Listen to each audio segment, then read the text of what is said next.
அப்போஸ்தலனாகிய பவுல் தீமோத்தேயுவுக்கு எழுதின முதலாம் நிருபம் 5ஆம் அதிகாரம். முதிர் வயதுள்ளவனை கடிந்து கொள்ளாமல் அவனை தகப்பனைப் போலவும் பாலிய புருஷரை சகோதரரைப் போலவும் முதிர் வயதுள்ள ஸ்திரீகளை தாய்களைப் போலவும் பாலிய ஸ்திரீகளை எல்லா கற்புடன் சகோதரிகளைப் போலவும் பாவித்து புத்தி சொல்லு. உத்தம விதவைகளாகிய விதவைகளை கனம் பண்ணு. விதவையானவளுக்கு பிள்ளைகளாவது பேரன் பேத்திகளாவது இருந்தால் இவர்கள் முதலாவது தங்கள் சொந்த குடும்பத்தை தேவ பக்தியாய் விசாரித்து பெற்றார் செய்த நன்மைகளுக்கு பதில் நன்மைகளை செய்ய கற்றுக்கொள்ள கடவர்கள். அது நன்மையும் தேவனுக்கு முன்பாக பிரியமுமாய் இருக்கிறது.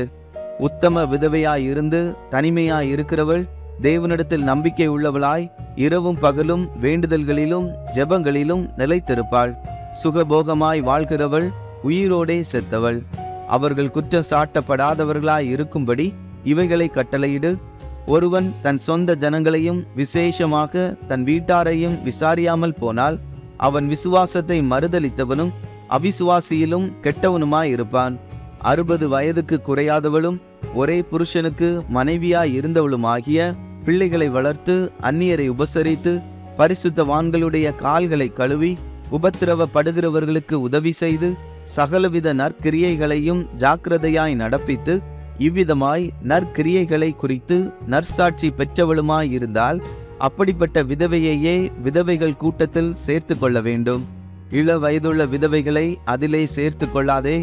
ஏனெனில் அவர்கள் கிறிஸ்துவுக்கு விரோதமாய் காம விகாரம் கொள்ளும் போது விவாகம் பண்ண மனதாகி முதலில் கொண்டிருந்த விசுவாசத்தை விடுவதினாலே ஆக்கினைக்குட்படுவார்கள்.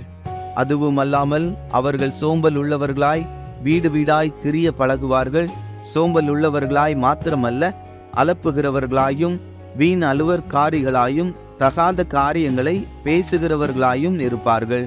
ஆகையால் இளவயதுள்ள விதவைகள் விவாகம் பண்ணவும் பிள்ளைகளை பெறவும் வீட்டை நடத்தவும் விரோதியானவன் நிந்திக்கிறதற்கு இடம் உண்டாக்காமல் இருக்கவும் வேண்டுமென்றிருக்கிறேன். ஏனெனில் இதற்கு முன்னே சிலர் சாத்தானை பின்பற்றி விலகி போனார்கள். விசுவாசியாகிய ஒருவனிடத்திலாவது ஒருத்தியிடத்திலாவது விதவைகள் இருந்தால் அவர்கள் இவர்களுக்கு உதவி செய்ய கடவர்கள். சபையானது உத்தம விதவைகளானவர்களுக்கு உதவி செய்ய வேண்டியதாகையால் அந்த பாரத்தை அதன்மேல் வைக்கக்கூடாது. நன்றாய் விசாரணை செய்கிற மூப்பர்களை, விசேஷமாக திருவசனத்திலும் உபதேசத்திலும் பிரயாசப்படுகிறவர்களை இரட்டிப்பான கனத்திற்கு பாத்திரராக எண்ண வேண்டும். போரடிக்கிற மாட்டை வாய் கட்டாயாக என்றும் வேலையாள் தன் கூலிக்கு பாத்திரனாய் இருக்கிறான் என்றும் வேத வாக்கியம் சொல்லுகிறதே.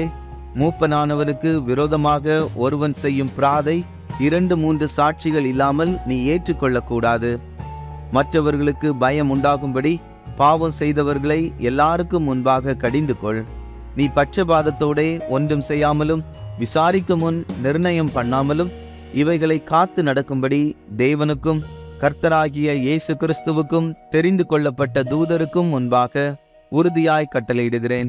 ஒருவன் மேலும் சீக்கிரமாய் கைகளை வையாதே. மற்றவர்கள் செய்யும் பாவங்களுக்கும் உடன்படாதே. உன்னை சுத்தவானாக காத்துக்கொள்.